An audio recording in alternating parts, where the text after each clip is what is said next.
Hi everybody, it's Tim Yao here, Community Pioneer in Roundhouse Park in Cringleford, and welcome to your assembly this week. Well, I hope you've had a great summer holiday, and for some of you, maybe it's the first time you've been part of Cringleford School, but you've been able to have fun, have some holiday time, maybe you went away, kind of able to kick back, relax, do what you want, when you want, but now you're back in school, and the fun is different, isn't it? Because there are rules, there are things you're supposed to do, and so this half term, our theme for assemblies is responsibilities. Responsibilities. Responsibilities are when you're in charge of something, when you've got to, you've been given control of something, you've given something to do, and it's up to you to make that thing happen. Now, I don't know about you, but when I grew up, I was given responsibilities at home.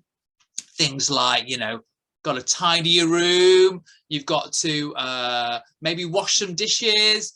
But one of the biggest responsibilities we were given when I was a kid was pets. Now, I wonder if any of you have got pets at home.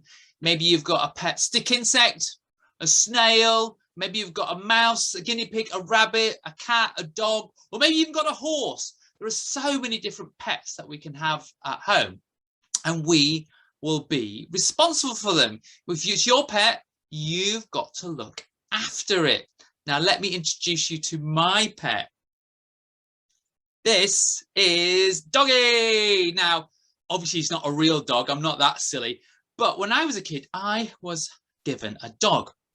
And part of my family responsibility was to look after this dog. And of course, you know, looking after a dog involves some things that you're supposed to do. Some of it was fun things like, you know, take him for a walk, play with him, stroke him, cuddle him, all that kind of thing. But some of the other jobs were not very nice at all. Some of the jobs, like, you know, if they've done you had to clean up after it, didn't you? Or if they've done something else, something naughty in the house, like chewed up something they shouldn't or broken something, then someone is responsible for the dog, because, you know, the dog, you can't explain to the dog, you can't have a conversation with them and tell them why they shouldn't, they just have to train them. And so that's also part of the responsibility.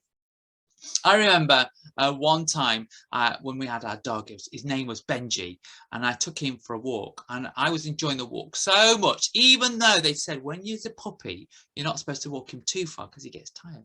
But he was enjoying running around, he was going in circles and running and running and running, and I was having such a fun time, and I just thought, I gotta keep going and keep going. Now, when he got home, he was so tired that and so hungry, I wanted to give him something to eat. And again, it was my responsibility to feed him, but I was being a bit lazy, and I looked around and I had to wash up, and there was this big pan, and in this pan was all that kind of, you know, when you if your parents or carers ever cook something like a joint of meat or something, it's all that grease, it was all this horrible grease, and I didn't really want to kind of get the grease out and wash it up. So I thought, aha, I can sort out two responsibilities in one go. So I got this big pan of grease, I put it on the floor, and I go, there you go, boy, tuck in. And the dog was like, and he was sucking it and licking it and sucked all this little grease, and he was licking his lips, and I thought, great, he's having a great time. So all that grease is out of the pan, I had to give it a quick wash, and then it was done. Well, later that night, I was in bed, and I heard these horrible noises. And the dog was throwing up all over the place, here, there, all over the carpet. It was horrendous. And whose job was it to clean up? Because who did they find out had just given the dog a pan of grease? Me. It was my responsibility. Horrible. Well, if you've got pets, you know that you've got responsibilities with your pets, haven't you? Whether it's cleaning their cages, feeding them, looking after them, playing with them, making sure they get medicine or whatever they need, it's your responsibility. And if you don't look after them, there are consequences, aren't there? Because, you know, your pets might get ill, or you might, parents or carers might say, actually, you haven't shown you're responsible, so we're going to take that pet away. So some of you are learning to be responsible. I've got some pictures coming up on screen. And I want you in your class, and maybe in a moment I'm going to ask your teacher or whoever's responsible for the video to pause the video, and I want you to think about these people and what they are responsible for. Okay, so I'm going to show you the pictures. First of all, we've got a police constable. I want you to think of what is a police constable or a police officer responsible for. Okay, the next one is a medical doctor. Again, what is a medical doctor responsible for? They have responsibilities, don't they? The things that are in their control, the things that it's up to them to do. And finally, a head teacher. It's Mrs. Humphrey. What is Mrs. Humphrey, your head teacher, responsible for? So I'm going to get you to pause the video, and while it's paused, I want you to come up with some common things. Think about what you think these people are responsible for. Are you ready? 3, 2, 1, pause.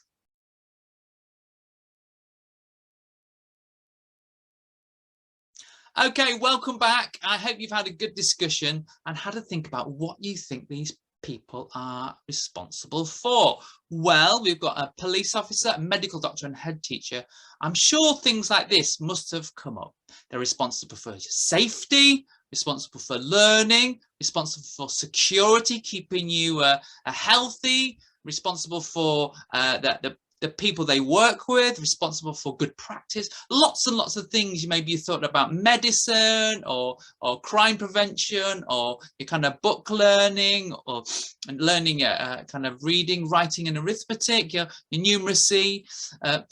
All these people are responsible for lots and lots of things. And do you think when they were babies, they were responsible for the same kind of things? So the police officer, do you think as soon as he was a baby, they gave him a whistle, a helmet, and said, go on, baby, you're responsible, it's your job, you and go and look after and stop crime and help people? Do you think they did that? No, of course not. And the same with a medical doctor. When that medical doctor was a baby, they didn't go say, okay, here's a scalpel, go on, do some surgery.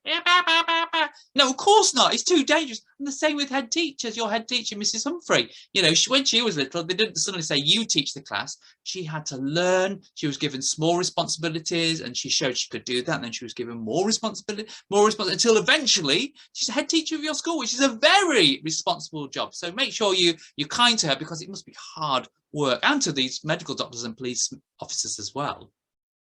So in the same way that police officers, medical doctors, head teachers are responsible for things and people, so are we also responsible for things and people. Now you might say, well, I'm only a kid, I'm only a student, what am I responsible for? Well, I think we're all responsible for four things. First one is learning. Now at school, definitely at school, we're responsible for learning. Yes, the teachers are there to teach us, but you, being at school, it's a responsibility. You have responsibility to kind of make sure you do your homework and to kind of read the things and concentrate in class and kind of grow in knowledge, but also your abilities. And that comes through three things: practice, practice, and practice. Keep practicing your reading, keep practicing your writing, keep going reading those books, keep going, and you'll get better and better and better. So maybe one day you too will be head teacher. Well, the next thing is, alongside learning, is sharing. Now, I've got something. If I was there with you right now, I would share.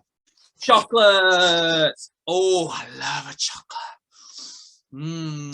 A box of chocolates. Oh. Ah, chocolate, lovely, lovely chocolate. Mwah! Now, I love chocolate. I don't know about you, but if you get some chocolate, I wonder what you do with them. Do you eat them all at once? Do you store them away? Well, I'll have them later. Nobody's having them.